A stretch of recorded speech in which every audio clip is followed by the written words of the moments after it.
આજ રોજ તળાજા તાલુકાના મોટા ઘાણા ગામે વિશ્વ હિન્દુ પરિષદ બજરંગ દળ દ્વારા અયોધ્યાથી આવેલ અક્ષતની પ્રસાદી ઘરે ઘરે આપવામાં આવી.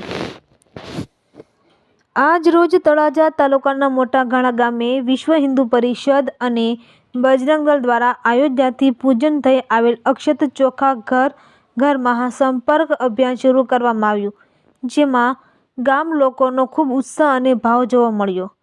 ઘરે ઘરે રામ ભક્તો રામદૂતોનું કંકુ ચોખાથી તિલક કરી સ્વાગત કરવામાં આવ્યું હતું. રિપોર્ટર દિલીપ ગલથરિયા, તળાજા.